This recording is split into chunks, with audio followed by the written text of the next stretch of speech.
Assalamualaikum warahmatullahi wabarakatuh. Today we will present about our project, namely iInfo. Before that, I will introduce our team members, which is me, myself, Muhammad HAKIM bin MUSTAFA, ISMAIL AZ-ZUHAIR bin ABDUL JALIL, Muhammad Syahmi Imran bin MOHAMAD, and one LUQMAN HAKIM EFFENDI bin SAIFUDDin AMER. Nowadays, in many situations, the information gained may now be simply documented and shared. This type of knowledge is referred to as explicit knowledge, and it can take the shape of step-by-step instructions, specific answers to commonly asked questions, customer contact logs, and more. There is another knowledge other than explicit knowledge, which is tacit knowledge. Tacit knowledge refers to the information, skills, and talents that an individual acquires by experience but cannot express verbally or in any other way. The system prototype we built is as a platform of combination between tacit and explicit knowledge. This system collects relevant information from various sources related to academics, experiences, and lifestyles within the USIM area. We name it as iInfo, which provides various information that benefits USIM community. Our project objective is to collect facts, which is frequently asked questions, and answers about USIM that are divided into their respective categories. Next, to provide real-time Q&A with qualified individuals in USIM based on high demand. The last one is to guide the USIM community about the recommended lifestyle depending on their location. Okay, so now I will be explaining about the rationale of our system. So basically our system is divided into three main parts, which is the frequently asked questions section, the real-time question and answer section, and also the lifestyle section. So the rationality behind why we included the frequently asked questions section, which is the first part that I'm going to explain, is because we want to provide a platform for the more experienced students to engage with and help the less experienced ones. What this means is that in a university setting, students will come and go to the university, meaning that some will graduate and some will become new students. So there will be a system where there will be some senior students and also there will be some younger students, or we could call them the freshman students. So basically the freshman students can use our website to ask questions regarding the courses that they take, and these questions can be answered by the seniors, because the seniors, they have much more experience when compared to the juniors, and they can definitely help them in solving issues like task assignments or the tests, anything related to the course. And the other rationality behind why we included the frequently asked questions section is so that is to answer the most popular questions regarding university related matters. So basically, other than the academic related matters, there are also university related matters which many people might want to know about. So this one does not just necessarily mean the students, they can also include the staff and whoever is associated with the university. So in this section, they can ask maybe about payments, about rules, or they can also ask about events that may be going on in the university, and so much more. So that is the function of the frequently asked questions and the rationality behind why we included it. Okay, so next we go on to the next part. Okay, so now we move on to the real-time Q&A section. And the rationality behind why we included this section is that we want to give the users an opportunity to directly interact with qualified individuals about a certain topic. So basically the real-time Q&A section is provided because we want to give the users an opportunity to virtually interact with a qualified individual. So the qualified individuals, they can be of many sort. For example, they can be lecturers, or they can also be professionals of a certain field. And the users who are the audience in this discussion, they can ask any questions that they want to the qualified individual, and they will get their answers on the spot and quickly. So that's why we included the real-time Q&A section. And the other rationality behind why it is included is we want to minimize the amount of questions that are being neglected in the frequently asked questions section. So basically, in the frequently asked questions section, the questions that are being answered are the questions that are the most popular, or at the top of the table, meaning that the questions that most people want to know the answer to. So with that being said, some questions that are not so popular and uncommon, they will not be answered.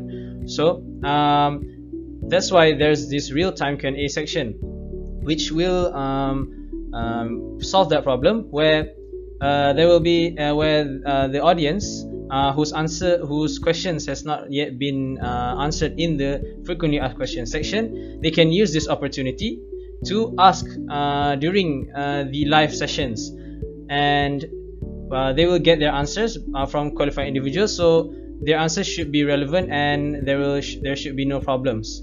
So that is why there is a real-time Q&A section to support the frequently asked question section. Okay, so finally we move on to the last part, which is the lifestyle section. Okay, so we move on to the final part of the system, which is the lifestyle section. And why we included this section is we want to provide recommendations for students who are still adapting to the university lifestyle. So this section is basically for students who are maybe new students, or also students for students who are not so well informed about the university lifestyle. So with this lifestyle section, students can get information about recommendations or advice about the university lifestyle. So basically about things like where to eat, where the mosque is located at, or maybe where they can do sports. So the recommendations and the answers will be provided by individuals who are qualified and know and have a broad knowledge about the surroundings of the university. So their answers will be relevant and also up to date with whatever is currently happening within the university. And the other rationality to why we included this lifestyle section is that we wanted to give some early exposure and a rough idea to the readers about what they can expect from the university's environment. So this is aimed more towards the newcomers, which is the new students, the freshmen, where they don't really know what to expect when they first enter university, and the lifestyle section will act as a guide for them. For example, experts, the qualified individuals who know about the university, they can share their overview about maybe a place within the university, or maybe a culture within the university that is shared with the newcomers, and the newcomers, they will be able to and they won't be so shocked when they encounter the place that we mentioned before, or maybe the culture, as they will already know what to expect from the information provided to them. So that is all about the rationale of the system and the three sections in our system. So this is the section where we discuss the design and functions of the system. The first page is the home page of the system, where it will act as the front page of the system, and this is the first thing that the user will encounter after clicking the link. To use the system, you have either two options, whether you need to log into your account, or if you are a new user, you need to create your own account. So to create your own account, press the sign up button and it will redirect you to the sign up page. And in this page, you can create your account by creating your username, password, and insert your Raudah account. For users that already have the account, they can just click on the login button and insert their username and password to use the system.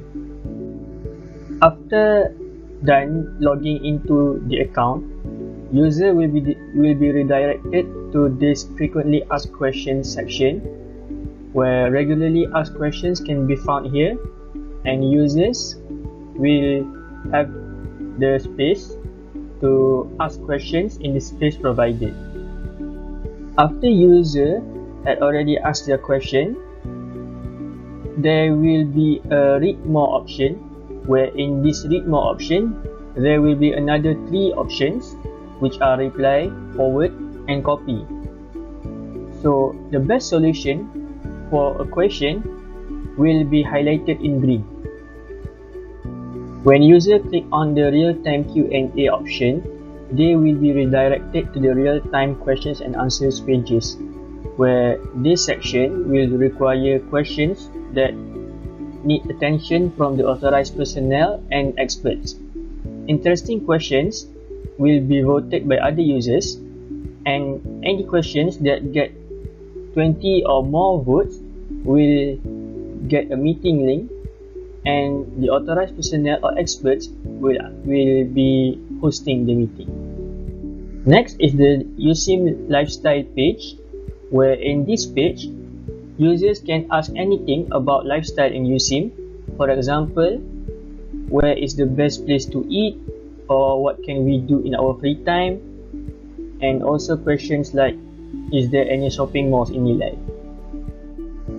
To use this section, the way is just the same as the other section, where users need to put their question in the space provided, and they have to wait for other users to respond to their question. The final part of this section is the account settings, where this is where the users need to go if they want to change their username, password or Raudah account. Now we go to the strength and weakness of the system. The system provides users with a variety of responses to frequently asked questions, which is facts. This type of functionality aids the system's efficiency by providing users with an immediate response when they search the query. Furthermore, one of the goals of the system is to provide real-time Q&A with competent persons in USIM depending on high demand, with the goal of providing accurate answers on the spot when people are really needed. However, the user must wait to set up the meeting for these specific questions, since there may be no conference if the question has a low vote count.